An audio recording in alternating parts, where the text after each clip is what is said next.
Africa has a wealth of natural resources.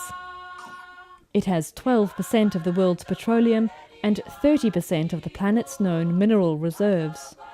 Investment in Africa's resource sector is booming. The extent to which this can improve the lives of many poor Africans depends heavily on the policies their governments put in place to ensure good governance. This is why AusAid is funding a series of study tours for highly placed public servants from a range of African countries. In Perth, participants were briefed by senior public officers from the Government of Western Australia. A subject of great interest to the visitors was how to maximise benefits and minimise impacts on local communities. The key lesson is from a social impact point of view, is to get involved early and to have a proactive approach to work with companies to make sure that impacts are identified, mitigated and managed, and that the promised opportunities do arise. To find out more about this, they travelled several thousand kilometres to the mining centres of Western Australia. There they talked to miners, town councils and Indigenous communities about their experiences. In Ravensthorpe in the southeast of the state, the study tour met local councillors to hear how the volatility of the resource market can negatively affect small communities.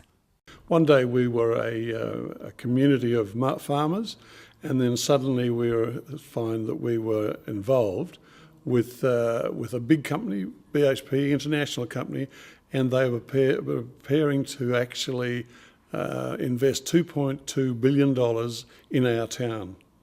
And suddenly there was a fantastic flow of money.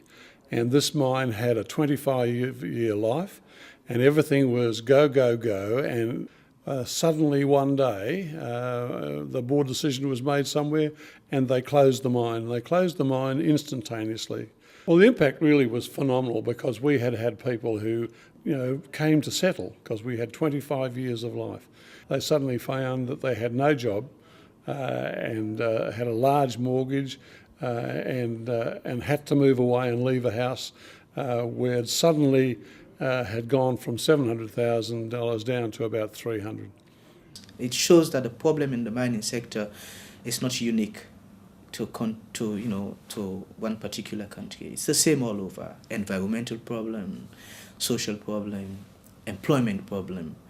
And the mining sector is really faced with serious risk because the world market price actually determine the longevity of a mine, and that could create serious shock. BHP still had the social responsibility towards the local community because they put in some seed money of about $5 million, and that seed money continues to sustain the community in a way by harvesting the interest that is accrued. So that kind of corporate social responsibility coming from a mining giant like BHP, I think is a good example, because in a little community like that one, with hardly a lot of diversified economic activities, without that assistance, things just go wrong.